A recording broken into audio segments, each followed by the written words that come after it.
उड़ी का एक ही पैगाम है, उड़ी एक अमन की जगह है और इसमें अमन ही मकाम है। बॉर्डर टूरिज्म एक ऐसा सेक्टर है जहां पर एम्प्लॉयमेंट जनरेट हो सकती है। दुनिया की सबसे बड़ी तिजारत जो हुई है वो यहाँ ही से हुई है। ऐसा तो है नहीं, आज कुछ भी छुपा नहीं है, everything is monitored. Mohra power house project जब यहाँ पे बना तो एम्प्लॉयमेंट का बूम हुआ। हमेशा इंडियन आर्मी की तरफ से हमें प्लेटफॉर्म मिला जाता है, एडमिनिस्ट्रेशन की तरफ से हमें कभी नहीं मिला। सड़क, पानी, बिजली, इसमें भी काफ़ी तरक्की हुई, लेकिन सिगरेट बीड़ी पीना भी ड्रग्स में इन्वॉल्व होता है। वुमेन को आपने घर से एम्पावरमेंट करना है, कोई उंगली आपका पकड़ने वाला नहीं है। बिस्तर से उठ के मस्जिद न जा सके इकबाल, बिस्तर से उठ के मस्जिद न जा सके इकबाल, ख्वाहिश रखते हैं कब्र से उठ के जन्नत जाएंगे।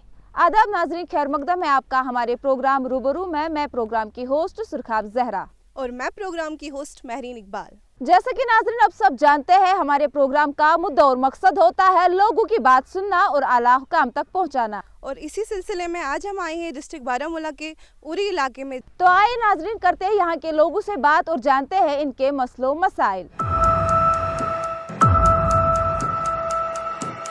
तुमने कुछ भी ना कहा हो जैसे, मेरे ही दिल की सदा हो जैसे, और यूं तेरी याद से जी घबराया कि तू मुझे भूल गया हो जैसे।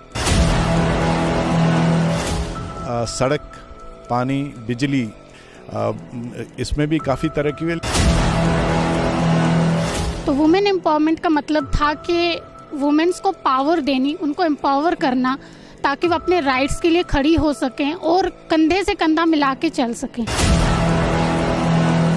मेरी बच्ची क्या पहनती है मुझे कोई इससे मतलब नहीं है, जीन्स पहन ले, वो शलवार कमीज पहन ले, वो क्या करे क्या नहीं करे। मंजिल की जुस्तजू में तू क्यों भटक रहा है राही, मंजिल की जुस्तजू में तू क्यों भटक रहा है राही, इतना अजीम बन जा के मंजिल तुझे पुकारे। वुमेन्स एम्पावर हो चुकी हैं, बस हमें अपने आप को पहचानना है। ऐसा नहीं है कि आप एम्पावर नहीं, लेकिन समझने की ज़रूरत है। जो हमारा उड़ी है ये गेटवे ऑफ इंडिया है, अगर आप ये कहेंगे कोई गलत बात नहीं होगी, क्योंकि लास्ट ईयर से 65,000 टूरिस्ट यहाँ पे आए हैं और कमांड पोस्ट पे विजिट किया हुआ है। वो स्टेप इंडियन आर्मी ने यहाँ पे उठाया है। तो आइए नाजरीन, करते हैं अपने सवालातों का सफ़र शुरू। जैसा कि आप सब जानते हैं कि पिछले 4 सालों में जम्मू कश्मीर में बहुत सारी तब्दीलियां देखने को मिली डेवलपमेंट के हवाले से। वही हम आज उरी के लोगों से बात करेंगे और जानेंगे कि पिछले 4 सालों में यहाँ पे कितनी तब्दीलियां देखने को मिली। रूबरू की टीम का शुक्रिया कि उड़ी में आकर हमारे डेवलपमेंट के बारे में पूछ रहे हैं। तो इंशाल्लाह ये कहूँगा कि डेवलपमेंट हर साल होती है और इन 4 सालों में थोड़ी सी ज़्यादा हुई है, जिसमें मैं हमारी तरफ से मतलब मैं स्पोर्ट्स से हूँ, तो मैं ये कहूँगा कि हमारी एक दरीना मांग थी कि हमारे लिए एक इंडोर स्टेडियम चाहिए, जो हमारे यहाँ एलजी साहब ने सैंक्शन करके उसकी तामीर हो रही है। और हमारे जो स्पोर्ट्स के बच्चे हैं वो आउटडोर फील्ड से निकलकर अब इंडोर फील्ड में भी हिस्सा लेंगे। इसके अलावा सड़क, पानी, बिजली, इसमें भी काफ़ी तरक्की हुई, लेकिन बिजली का हम ज़्यादा नहीं कहेंगे। 4 प्रोजेक्ट होने के बाद भी हमें बिजली बहुत कम मिलती है। ये हमारी गुजारिश रहेगी एलजी साहब से कि वो हमें बिजली फ्राहम करें। हम प्रोवाइड करते हैं आधे हिंदुस्तान को बिजली, लेकिन हमारे पास बिजली बहुत कम होती है। उसके अलावा जो तरक्की एजुकेशन से है, उसमें हमारे पास 2 डिग्री कॉलेज हैं हमारे सब डिवीज़न में। हमारे पास 15 हायर सेकेंडरी स्कूल्स हैं। एजुकेशन के हवाले से बात करें तो काफ़ी तरक्की हुई है और एजुकेशन और भी तरक्की कर रहा है। हमारे बच्चे काफ़ी ऊंचाइयों पर जा रहे हैं, काफ़ी ऊंची ऊंची तालीमें हासिल कर रहे हैं। इसके अलावा पानी जो बेसिक नेसेसिटी है वो उसमें भी काफ़ी सारे प्रोजेक्ट्स हैं जो इन 4 सालों में या उससे पहले के प्रोजेक्ट्स जो उनका काम ले लिया है हाथ में गवर्नमेंट ने, और वो तरक्की की राह पर गामजन है। डेवलपमेंट के एतबार से जो अभी जावेद साहब ने बोला है यहाँ पे कि हम स्पोर्ट्स डिपार्टमेंट से हैं। हमारा एक यहाँ पे इंडोर स्टेडियम तैयार हो रहा है। ये 4 साल में क्या पिछले कई सालों से ये देरीना मांग थी, उसका काम चल रहा है। अब बच्चे हमारे जो हैं आउटफील्ड से इंडोर फील्ड में जाके खेलेंगे। उसके अलावा हमारे एजुकेशन डिपार्टमेंट से हमारे बहुत सारे लोग यहाँ बैठे हुए हैं, एजुकेशनिस्ट हैं, वो आपको बताएंगे। लेकिन बाकी जो जितने भी हमारे यहाँ पे चाहे पानी का हो, बिजली का मसला हो, सड़क का हो, सड़कें भी बहुत दूर तक 4 साल में बहुत जगह सड़कें भी बनी हुई हैं। पानी के बहुत सारे प्रोजेक्ट्स जो हैं वो कुछ तामील हो गए हैं और कुछ की अभी काम जो है वो अभी गवर्नमेंट की ज़ेर निगरानी हो रहा है। लेकिन अच्छी कोशिशें हैं गवर्नमेंट की। इन 4 सालों में बहुत सारी जगह पे बहुत सारे काम हुए हैं सड़कों के एतबार से। लेकिन बिजली के एतबार से हम तो यही कहेंगे कि बिजली हमारे पास बहुत कमी है बिजली की। उसमें हुकूमत को इसके बारे में सोचना चाहिए यहाँ पे कि इतने प्रोजेक्ट हैं हमारे उड़ी में और हम बिजली से काफ़ी यानी कि तंगी रहती है बिजली की हमारे यहाँ पे। गुलसितां को लहू की ज़रूरत पड़ी, सबसे पहले ही गर्दन हमारी कटी, फिर भी कहते हैं हमसे ये अहले चमन, ये चमन है हमारा तुम्हारा नहीं। मैं डेवलपमेंट के बारे में बात करूंगा। सबसे पहले खुशखबरी की बात हम सब के लिए ये है कि अल्हम्दुलिल्लाह अब जो NS ब्रिज जिसको देखते देखते मैं जवान हो गया वो बन रहा है। और साथ में मैं यही कहना चाहूँगा आपको, डेवलपमेंट उड़ी में कहाँ पहुँची है इन इलाकों में कि आप देखेंगे जब से इलेक्ट्रिसिटी दुनिया को पहुंची है उसके बाद पिछले 10-12 दिन पहले ही हमारे उड़ी में एक दूर दराज एक बुनियार तहसील में भी गांव आता है लच्छीपुरा, उसमें पिछले दिनों में इलेक्ट्रिसिटी पहुंची है। ये है डेवलपमेंट का यहाँ पे हाल। और इतना टाइम गुजर जाने के बाद 21वीं सदी चल रही है और डेवलपमेंट जिस तरीके से यहाँ पे होनी चाहिए थी, आप अगर देखेंगे कश्मीर से नॉर्थ से तो जो हमारा उड़ी है ये गेटवे ऑफ इंडिया है। अगर आप ये कहेंगे कोई गलत बात नहीं होगी, क्योंकि यहाँ से जो मुजफ्फराबाद से रास्ता आता था, कमान से होके गुजरता था, नेशनल हाईवे 1 होता था, ये यहाँ से डेवलपमेंट हालांकि ज़्यादा होनी चाहिए थी। और फिर भी आप हालात देखेंगे यहाँ पे उस तरीके के नहीं है जितनी डेवलपमेंट होनी चाहिए थी। अब स्लो एंड स्टडी डेवलपमेंट यहाँ होने की कोशिश हो रही है, लेकिन जो होनी चाहिए थी उस तरीके से नहीं है। और जिसमें आप देखेंगे NS ब्रिज है जो NH1 है हमारा, उसका नहीं बन पाया और अभी भी उसका काम चल रहा है। अभी कोई भरोसा नहीं है कब बंद हो जाए, इसका कोई भरोसा नहीं किया जा सकता। और स्टिल हमारी यही डिमांड रहेगी आपसे भी कि हमारी आप जो बात हमारी यहाँ से सुनते हैं इस बात को आला अहकाम तक ना सिर्फ पहुँचाएँ उनसे, बल्कि आउटपुट लें। आप ये सवालात उनसे तलब करें कि ये डिमांड है, क्या आपने इस चीज़ पे काम किया है कि नहीं किया है। हमारी डेवलपमेंट को लेके यहाँ पे बात हुई। अभी जावेद साहब ने कहा हमारा एक यहाँ पे बहुत टाइम से एक लॉन्ग पेंडिंग डिमांड थी जो मिनी इंडोर स्टेडियम को लेके। Unfortunate part of this is कि मैं इस आपके माध्यम से रिक्वेस्ट करना चाहूँगा अपर अथॉरिटीज़ को, हायर अथॉरिटीज़ को, कि वो जो बना वो ऐसी जगह पे बना है जो हमारे लिए अनएक्सेसिबल है।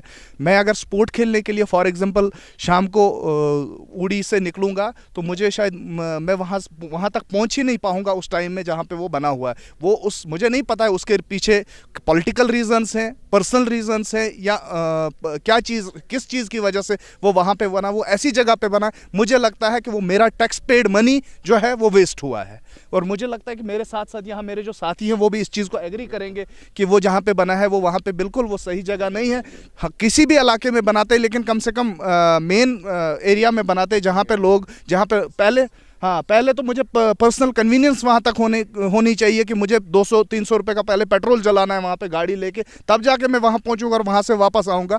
तो दूसरी चीज़ यहाँ की हम अगर डेवलपमेंट की बात कर रहे हैं तो हम टाउन्स की बात करें तो मेरा उड़ी टाउन अगर देखेंगे तो यहाँ पे तो कनेक्टिविटी ही नहीं है। यहाँ 90% ऑफ द टाउन जो है वो डिस्कनेक्टेड है फ्रॉम द रोड्स। यहाँ पे किसी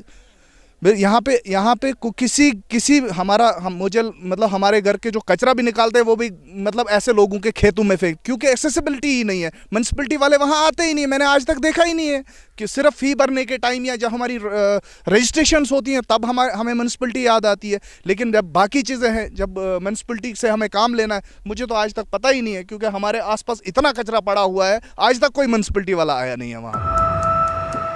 तो मेरा एक पॉइंट ये भी है कि वुमेन एम्पावरमेंट पे आज तक यहाँ पे लड़कियों के लिए कुछ अच्छी चीज़ें यहाँ पे नहीं लाई गई हैं, जो ये पॉइंट मैं यहाँ रखना चाहती हूँ। जैसे एजुकेशन है, यहाँ पे फैसिलिटीज़ भी नहीं है, लेकिन और यहाँ पे लड़कियों के लिए वैकेंसी नहीं होती है जॉब के लिए, ये भी यहाँ पे नहीं है। और वुमेन एम्पावरमेंट में अगर देखा जाए यहाँ पे लड़कों को हर चीज़ में पहली प्रायोरिटी मिली जाती है, तो लड़कियों को भी मिलनी चाहिए। और एक और बात मैं यहाँ पर रखना चाहती हूँ, जैसे उड़ी में डेवलपमेंट, अगर यहाँ पर टूरिस्ट आना स्टार्ट हो जाए, हैं, पीसफुल एरिया है यहाँ पे। अगर आप देखें लास्ट ईयर से 65,000 टूरिस्ट यहाँ पे आए हैं और कमांड पोस्ट पे विज़िट किया हुआ है। वो स्टेप इंडियन आर्मी ने यहाँ पे उठाया है। अगर एडमिनिस्ट्रेशन और इंडियन आर्मी साथ में मिलकर यहाँ की उड़ी के लिए अगर एक स्टेप आर्मी ने उठाया, अगर मिलकर दोनों स्टेप उठाएंगे तो उड़ी बहुत आगे जाना चाहेगा। और अगर मैं बात करूँ यहाँ की लड़कियों के लिए, यहाँ पे लड़कियों को वो प्लेटफॉर्म नहीं दिया जाता है और लड़कों को दिया जाता है। तो मेरी यही गुजारिश है कि यहाँ की लड़कियों के लिए भी एक अच्छी फैसिलिटीज़ होनी चाहिए। वुमेन एम्पावरमेंट के ऊपर अगर मैं बात करूँगी, सबसे पहले मैं चाहूँगी कि हमारी उड़ी के ही नहीं, सारी जनता जो भी सुन रही है मुझे इस टाइम पे, वो जाने कि वुमेन एम्पावरमेंट है क्या, और अगर इस पे कोई भी इनिशिएटिव लिया गया है तो वो लेने की ज़रूरत क्यों पड़ी है। तो वुमेन एम्पावरमेंट का मतलब था कि वुमेन्स को पावर देनी, उनको एम्पावर करना, ताकि वो अपने राइट्स के लिए खड़ी हो सकें और कंधे से कंधा मिला के चल सकें। तो जब ये चीज़ नहीं थी, इसलिए ये इनिशिएटिव लिया गया। तो अगर मैं चाहूँगी ये चीज़ बोलना कि गवर्नमेंट की तरफ से तो हमें हर चीज़ प्रोवाइड की गई है, अफसोस खामी हम लोगों में है, क्योंकि हम लोग ही अपनी असलियत को पहचान नहीं पा रहे हैं। हम सब एक नहरा लेके चल रहे हैं वुमेन एम्पावरमेंट का, यहाँ पे अफसोस एम्पावर कोई भी नहीं कर पा रहा है। बोलते हैं ना चैरिटी बिगन फ्रॉम होम्स, तो हमें पहले खुद में ही एम्पावर करना है खुद को। एक औरत कुछ भी कर सकती है, इस चीज़ को बताया जा रहा है एक औरत के ही थ्रू। तो मैं हर एक सुनने वाले जो मर्द शख्सियात हैं हमारी, मैं उनसे एक चीज़ ज़रूर पूछूंगी कि आप घर में एम्पावर कर रहे हो ना अपने फीमेल्स को, अपनी माँ को, अपनी बहन को, अपनी बेटी को। जब आप लोग करेंगे तो शायद इस चीज़ की ज़रूरत नहीं पड़ेगी कि हम वुमेन एम्पावरमेंट का नारा लगाएं। वुमेन्स एम्पावर हो चुकी हैं, बस हमें अपने आप को पहचानना है। और वो हेल्प जितना हमारे साथ हमारे मेल सेक्टर के लोग हैं ना, वो करेंगे, तभी हम आगे भी बढ़ेंगे। तो अब अगर वुमेन्स की बात है, आई एम सॉरी टू से, उड़ी में वुमेन्स एम्पावरमेंट को लेके इनिशिएटिव लिया गया है, but women's are not empowered. जैसे वुमेन एम्पावरमेंट के लिए उज़मा जी ने ये कहा कि हमें सोसाइटी की तरफ से कई बंदिशें हैं, तो होती हैं, कई बंदिशें होती हैं, लेकिन हम भी इसी सोसाइटी में पैदा हुए हैं और मेरी भी बेटियां ही 2 हैं। यानी बेटियों के आगे मैंने ऑप्शन नहीं रखा कि आगे बेटों की तरफ जाएं। 2 बेटी थी तो उसी पे तसल्ली कर ली और माशाल्लाह अच्छी एम्पावरमेंट है। एक बेटी मेरी जर्नलिस्ट है नेशनल रिप्यूट की, और दूसरी बेटी बैंक मैनेजर है। वो बेटियों के सहारे हम जी रहे हैं। तो हमने बच्चे पैदा करने के लिए ज़्यादा उस तरफ नहीं गए कि हाँ बेटा ही हमें खिला सकता है, पिला सकता है या आगे इज़्ज़त दिलवा सकता है। इसलिए बड़ी चीज़ ये है कि अगर सोसाइटी का माइंडसेट चेंज होगा और सोसाइटी ये कहेगी बेटी ही बेटा है, बेटा ही बेटी है, और उसको पढ़ाए। मेरी बेटी जो है अमेरिका में एक है हंट्सविल में एक यूनिवर्सिटी है, यूनिवर्सिटी ऑफ अलबामा, वहाँ से पढ़ के आए। अच्छा, पढ़ के आई है। तो इस वक्त मतलब अब ज़्यादा लोग नहीं जानते, लेकिन उड़ी के लोग अच्छी तरह से जानते हैं कि उनका एक नाम है। तो इसी तरीके से बेटी को अब अच्छे तरीके से पढ़ाओ और थोड़ी आज़ादी भी दो। मेरी बच्ची क्या पहनती है मुझे कोई इससे मतलब नहीं है, जीन्स पहन ले, वो शलवार कमीज़ पहन ले, वो क्या करे क्या नहीं करे, लेकिन एक सोसाइटी के दायरे में रह के। जहाँ तक के वुमेन एम्पावरमेंट की बात की जाए, मैं एज एन वॉलंटियर यहाँ पे काम कर रहा हूँ और यहाँ पे इतना सपोर्ट वुमेन एम्पावरमेंट पे नहीं मिलता है। अगर कोई भी यहाँ पे वुमेन एम्पावरमेंट या काम कर रहा है वुमेन्स के लिए, तो यहाँ पे ये चीज़ है कि उसको आगे अपलिफ्ट नहीं किया जाता है। यहाँ पे हमारी इंडियन आर्मी उसके लिए खड़ी होती है, बाकी एडमिनिस्ट्रेशन खड़ी होती है, लेकिन हमें चाहिए लोगों का सपोर्ट। हमें जब तक लोगों का सपोर्ट नहीं मिलेगा, हम आगे नहीं बढ़ सकते हैं इस इनिशिएटिव को लेके। हमारे एरिया में देखो, स्पोर्ट्स में जो बच्चियाँ हैं वो ज़्यादातर कोई भी हमारे पास अचीवर नहीं है। बोनियार की बात करो, उड़ी की बात करो, इस बार क्रिकेट टूर्नामेंट 12 ब्रिगेड ने यहाँ पे ऑर्गेनाइज़ किया, उसमें एक क्रिकेट में कोई एक बच्ची यहाँ पे शायद हुई है। बाकी देखो, मार्शल आर्ट में देखो, ताइक्वांडो में देखो, या और अदर स्पोर्ट्स में देखो, हमारी बच्चियों को भी आगे आना चाहिए। वो भी हमारे लिए नेशनल या और बाकी जो है लेके आए, अचीवर हों यहाँ पे। हम उसी चीज़ पे यहाँ पे काम कर रहे हैं। तो बेसिकली मुझे नहीं लगता है कि यहाँ पे कोई भी डेवलपमेंट हुई है इस चीज़ के लिए।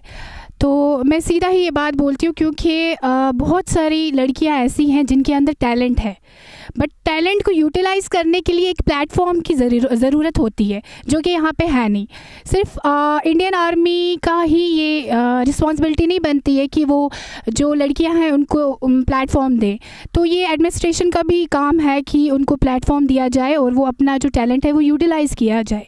जैसे कि अभी मैं एक और बात बोलती हूँ, यहाँ पे एजुकेशन की बात कर रहे हैं, तो एजुकेशन में हमें पीजी के जो कॉलेज हैं वो बारामूला जाना पड़ता है, उसके लिए श्रीनगर जाना पड़ता है उसके लिए, तो वहाँ पे जाके हमें एजुकेशन हासिल करनी पड़ती है। हम तो चाहते हैं कि हमारे यहाँ पे जो लोकल एरिया है इसमें ऐसे कॉलेज बने ताकि लड़कियाँ जो हैं वो आगे बढ़ सके और ताकि ये काम जो है उनके लिए आसान हो सके। हमें बहुत ज़्यादा, हम तो चलो ठीक है हम यहाँ उड़ी में रह रहे हैं, लेकिन कुछ लड़कियाँ ऐसी हैं जो फार फ्लंग एरियाज़ में रहती हैं जहाँ पे गाड़ी जाना भी बहुत ज़्यादा मुश्किल होता है। तो इसलिए मैं यही चाहूँगी कि यहाँ पे कॉलेज ऐसे बने जहाँ पे लड़कियाँ जाकर खुद ही जाकर मतलब अपना जो टैलेंट है वो यूटिलाइज़ करें। मैं नहीं कह रही हूँ सिर्फ पीजी कॉलेज, बीएड कॉलेज, और भी फील्ड्स के बहुत सारे कॉलेज होते हैं जो यहाँ पे नहीं है। तो मैं यही रिक्वेस्ट करती हूँ एडमिनिस्ट्रेशन से कि यहाँ पे भी वैसे टाइप के जो कॉलेज हैं वो हों और हम अपना जो टैलेंट है वो यूटिलाइज़ कर सकें। मंजिल की जुस्तजू में तो क्यों भटक रहा है राही, मंजिल की जुस्तजू में तो क्यों भटक रहा है राही, इतना अजीम बन जा के मंजिल तुझे पुकारे। मैं डेवलपमेंट की बात करूं तो पिछले 4 सालों में जो काम हुए मुझे नहीं लगता है वो मेरी इस 30 साल ज़िंदगी में पहले कभी हुए थे, क्योंकि इसमें सबसे बड़ा प्रोजेक्ट उड़ी के लिए जो आया वो रेलवे आया, वो सबको पता होगा, उसकी सर्वे वगैरह चल रही है, इंशाल्लाह बहुत जल्द वो काम भी लग जाएगा। उसके साथ साथ हमारी उड़ी के लिए जो हमें टच कर रही है वो 4 लाइन है, वो भी काम जो है बड़े ज़ोर से चल रहा है। जय साहब ऑलरेडी बोल चुके हैं, हमें 2 डिग्री कॉलेज हैं, एक डिग्री कॉलेज उड़ी है और एक बुनियार, दोनों कंप्लीट हैं और एजुकेशन चल रही है। इसके साथ साथ हमारा जो खेल का सिस्टम है उसके लिए एक इंडोर स्टेडियम होना चाहिए था, वो इस्लामाबाद में बन रहा है, उस पर काम भी चल रहा है।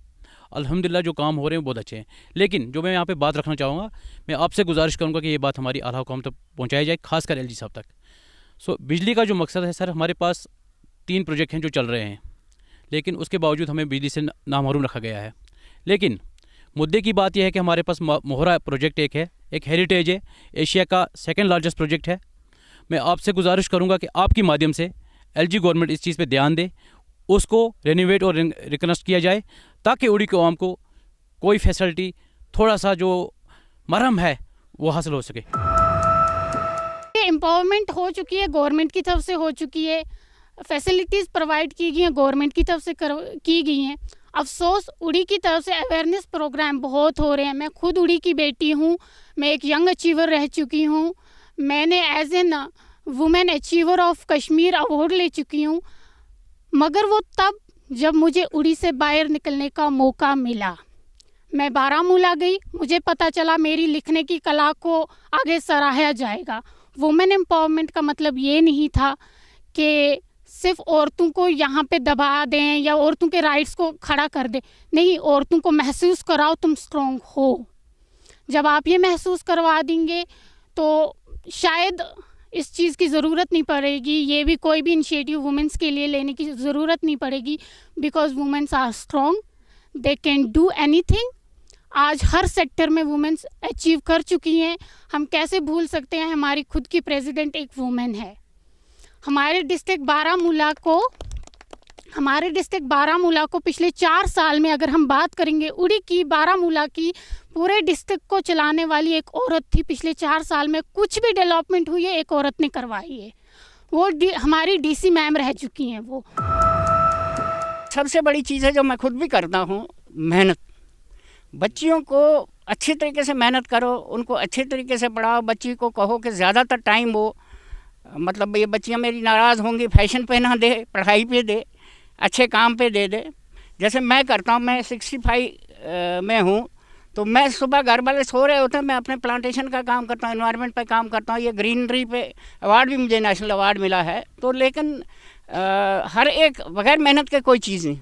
वो कहा है ना अल्लामा इकबाल ने कि फरिश्ते से बेहतर है इंसान बनना, मगर उसने पड़ती है मेहनत ज़्यादा। तो इंसान मेहनत करे और ईमानदारी से करे। बड़ी चीज़ है ईमानदारी। मैंने अपने बच्चों को, मेरी फैमिली को, किसी को ये नहीं कहा कि हराम का 1 रुपये की तरफ भी नज़र आप रखो।